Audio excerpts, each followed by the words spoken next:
प्यारे मित्रों, प्रणाम। ओशो ने सन्यास को एक नई दिशा, एक नया आयाम दिया। इस संबंध में थोड़ी सी बात आपसे करना चाहूँगा। पुराना जो सन्यास था सारी दुनिया में प्रचलित, वह त्यागवादी था। उसका जोर छोड़ने पर था। संसार को, परिवार को, आजीविका उपार्जन को, शरीर की सुख सुविधा को, सबको छोड़ दो, त्याग दो, अपने आप को सताओ, तपस्या करो, उससे परमात्मा मिलेगा, ऐसी धारणा थी। यद्यपि इसका कोई भी प्रमाण नहीं है कि इस विधि से किसी ने परमात्मा को पाया हो। स्वयं गौतम बुद्ध के जीवन की कहानी हम देखें, उन्होंने 6 साल घनघोर तपस्या की, उससे कुछ भी हासिल ना हुआ। अंततः एक दिन थक गए, निराश हो गए, और जिस दिन उन्होंने तपस्या छोड़ दी, उस रात गहन विश्राम उपलब्ध हुआ, क्योंकि आज मन में कोई कामना न थी। जब तक संसार में थे, संसार की कामनाएं थीं। सन्यासी हो गए, कामनाओं ने धार्मिक रूप ले लिया।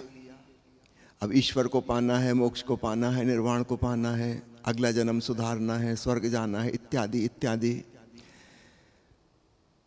6 साल में समझ में आ गया कि यह सब बिल्कुल व्यर्थ है। उस दिन उन्होंने त्याग का भी त्याग कर दिया। उस रात अद्भुत नींद आई, कोई सपना भी नहीं आया, क्योंकि सपने तो अधूरी कामनाओं के ही आते हैं। आज कोई कामना ही ना थी, ना सांसारिक ना धार्मिक। और सुबह जब उनकी आंख खुली तो परम बोधत्व की घटना घट गई थी। तो स्पष्ट है कि त्याग तपस्या से उन्हें भी कुछ हासिल नहीं हुआ था। लेकिन धर्म में एक मुश्किल है, जो चीज़ें गलत सिद्ध हो चुकी, बाद में भी लोग उन्हीं को किए चले जाते हैं, वो परंपरा बन जाती है। विज्ञान में ऐसा नहीं होता। जिस वैज्ञानिक ने बिजली के बल्ब का आविष्कार किया, उसे यह सूझ उत्पन्न हुई थी कि कोई वस्तु ऐसी जरूर होगी जिसमें से इलेक्ट्रिक करंट गुजारने से वह रोशनी देगी। उसने हजारों चीज़ों पर प्रयोग किए, सूअर के बाल से लेके घास के पत्ते तक, हजारों चीज़ों से उसने विद्युत धारा को गुजारा। अंततः एक दिन जब टंगस्टन के तार से विद्युत धारा गुजारी गई, तब रोशनी प्रकट हुई। अब इसके बाद हम उन प्रयोगों को रिपीट नहीं करेंगे जो असफल सिद्ध हो चुके। हमको कुछ करना है तो हम टंगस्टन के वायर के आगे की चीज सोचेंगे। निश्चित रूप से बिजली के बल्ब के आविष्कार के बाद बहुत उन्नति हुई इस क्षेत्र में, लेकिन पुराने प्रयोगों को किसी ने रिपीट नहीं किया। वो तो सिद्ध हो चुका कि काम के नहीं है। इसलिए विज्ञान विकसित हो पाता है, उसमें हम भूलों को नहीं दोहराते। अध्यात्म में महापुरुषों ने भूलें की हैं और हम उनको पकड़ के बैठ जाते हैं। हम भी वही किए चले जाते हैं जो उन्होंने किया था, यद्यपि उनके जीवन की कहानी से स्पष्ट प्रमाणित होता है कि वो भूल चुके थीं, वो काम नहीं आई, काम कोई और चीज आई। काश इतनी सी समझ अध्यात्म में आ जाए तो अध्यात्म भी विज्ञान की तरह विकसित हो सकता है। वरना यह आश्चर्य की बात है कि 400 साल में विज्ञान ने कितने चमत्कार करके दिखा दिए, और 10,000 सालों में भी धर्म वह नहीं कर पाया। बेसिक फॉल्ट कहाँ है? हम धर्म में उन्हीं चीज़ों को दोहराए चले जाते हैं जो असफल साबित हो चुकी। तो त्याग से, तपस्या से स्वयं को सताकर आज तक किसी ने परमानंद को नहीं पाया। इस बात को खूब अच्छे से समझ लें। ओशो ने सन्यास को एक नई दिशा दी, नया आयाम दिया कि अपने संसार की, परिवार की, आजीविका उपार्जन की जिम्मेवारियों को निभाते हुए अपने कार्य को कुशलतापूर्वक, प्रेमपूर्वक, अहोभाव से करते हुए होश की साधना करो। ध्यान यानी होश। तुम जो कर रहे हो वह अत्यंत सजगता पूर्वक साक्षी भाव से करो। कहीं छोड़ के नहीं जाना है, अपने आप को तकलीफ नहीं पहुंचानी है। सब सुख सुविधाओं में रहते हुए हम यहीं पर ध्यानस्थ हो सकते हैं, समाधिस्थ हो सकते हैं, परम मुक्ति को उपलब्ध हो सकते हैं। परमात्मा का संसार से कोई वैर और विरोध नहीं है।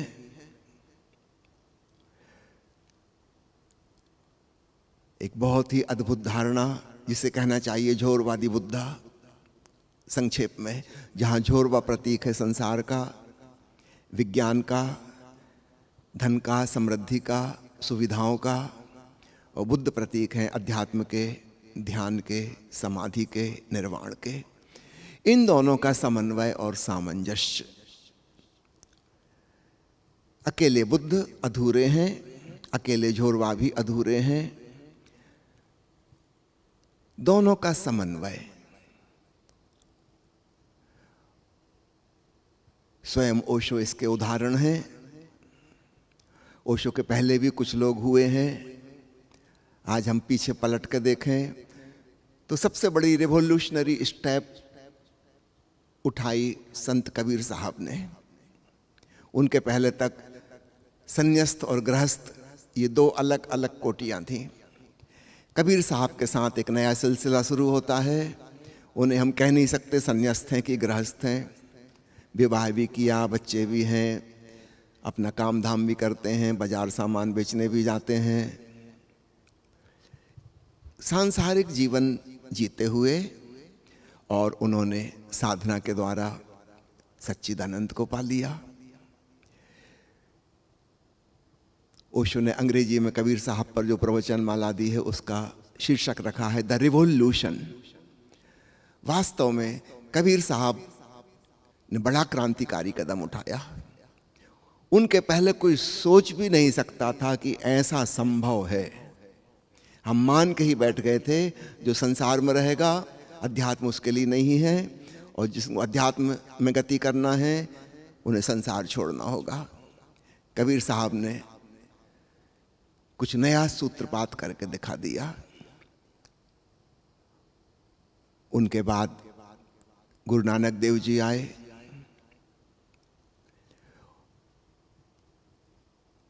उन्होंने भी तथाकथित सन्यास को नहीं अपनाया।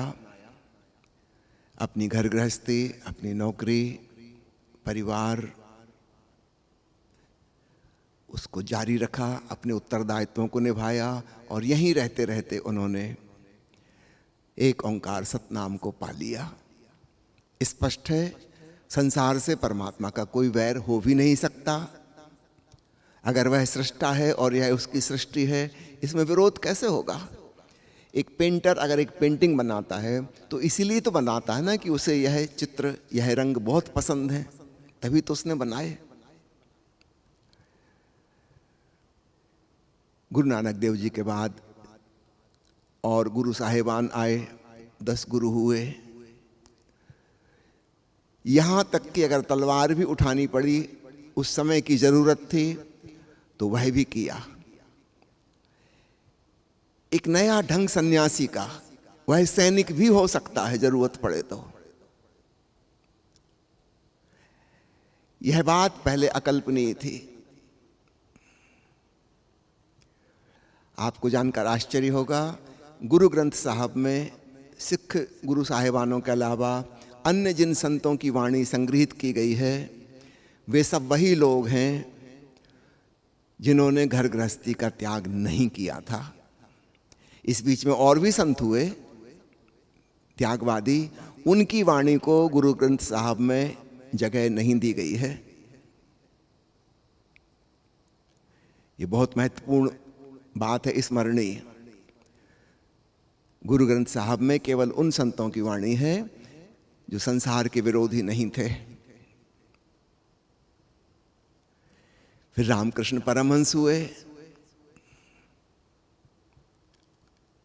फिर ओशो आए। ओशो ने इस पूरी प्रक्रिया को, इस विचारधारा को एक लॉजिकल कंक्लूजन, एक तार्किक निष्पत्ति तक पहुंचा दिया, जिसे हम झोरवादी बुद्धा कहते हैं, ओशो का नव संन्यास कहते हैं। सन 1970 में ओशो ने शुरुआत की। धीरे धीरे लाखों लोग ओशो के नवसन्यास आंदोलन में शामिल हुए और यह सुस्पष्ट हो गया कि हम संसार में रहते हुए अपनी साधना कर सकते हैं। अगर कोई ऑब्स्टेकल्स हैं, बाधाएं हैं, तो वो हमारे भीतर हमारे मन की हैं। याद रखना, संसार बाधा नहीं है, बाधा हमारे भीतर है। तो हम जहां जाएंगे वो तो हमारे साथ ही जाएगी। अगर हम जंगल जाएंगे तो मन तो हमारे साथ वहां पहुंच जाएगा। तो जो कुछ करना है हमें अपने मन के संग करना है। बाहर की परिस्थिति नहीं बदलना है, अपनी मन स्थिति को बदलना है। तो यह बात बहुत स्पष्ट हो गई कि आंतरिक रूपांतरण असली बात है, बाहर की चीजें गौण हैं। ओशो ने जब संन्यास दीक्षा देना शुरू किया तब गेरुआ रंग के कपड़े थे, एक विशेष ड्रेस थी, लुंगी कुर्ता और सिर पर कपड़ा बांधना था, माला थी, नया नाम था। धीरे धीरे ओशो ने उनको भी ड्रॉप कर दिया। समय बदल गया, परिस्थिति बदल गई। उन परिस्थितियों में जरूरी हो गया कि सन्यासी का कोई आइडेंटिफिकेशन बाहर ना बचे। उस समय की यही जरूरत थी। ओशो ने वैसा किया। आज हम रिकमेंड करते हैं ढीले वस्त्र, सफेद वस्त्र शाम के ओशो मिलन संध्या सत्र में, और गेरुआ अथवा मैरून वस्त्र जो आपको पसंद हो दोपहर ध्यान के सत्रों में। और यह केवल आश्रम के भीतर, आश्रम के बाहर सामान्य कपड़े पहनिए। आपका भाव है माला पहनने का, तो स्वागत है, माला पहनिए। आज जिन मित्रों को माला लेनी है वो सत्र के बाद में आ जाएंगे, माला पहन लेंगे। नया नाम आपको व्हाट्सएप पर भेज दिया जाएगा माराग्नि के द्वारा। अब ये आपके लिए रिमाइंडर हैं कि मैंने साधना का संकल्प लिया है, मुझे ध्यानपूर्ण, मुझे प्रेमपूर्ण होना है। यह आपका संकल्प है, उसकी याद दिलाएंगे। और साधना को भी ओशो ने बहुत सरल 2 शब्दों में कर दिया, होश और प्रेम। अन्य भाषा में कह लो तो ध्यान और भक्ति। बड़ी सरल सी बात है। इन 2 शब्दों में से भी हो सकता है आपको कोई एक ज्यादा रुचिकर लगे, आप उसी को पकड़ के चलिए, उसी को साधिए। दूसरी चीज अपने आप सध जाएगी पीछे पीछे, उसकी आपको साधने की जरूरत नहीं। कुछ लोग हैं जिनके लिए ध्यान मार्ग आसान है, वो सजगता की साधना करें, वो पाएंगे धीरे धीरे उनका हृदय प्रेमल होता चला जा रहा है। कुछ लोग हैं जिन्हें साक्षी भाव कठिन लगेगा, कोई बात नहीं, आप भक्ति भाव साधें, ज़्यादा प्रेमल बने, सद्भावनाओं का विकास करें अपने भीतर। प्रसन्नता, प्रमुदिता, कृतज्ञता, अहोभाव, करुणा, मैत्री भाव, सद्भावनाओं का विकास करें और आप पाएंगे पीछे से होश अपने आप आ गया, लाने की जरूरत नहीं पड़ी। अंततः हम पाते हैं कि इन दोनों का समन्वय अपने आप हो जाता है। जो मित्र दोनों चीजों को इकट्ठा साध सके उनका तो कहना ही क्या, उनके लिए मार्ग और भी आसान और सुगम हो जाएगा। तो ओशो का नवसन्यास अपना स्वयं का आत्म रूपांतरण करने का संकल्प है। 2 बातें मुख्य साधने की हैं, 2 में से भी आप एक पर अगर आसान लगता है तो एक को पकड़ लीजिए। बस इतनी सरल सी बात है। और अपना सामान्य जीवन जैसा आप जी रहे थे, आप पाएंगे धीरे धीरे वह सामान्य जीवन ना रहा, बल्कि अलौकिक और एक दिव्य जीवन में रूपांतरित हो गया। आपके भीतर शांति और आनंद का खजाना खुल गया।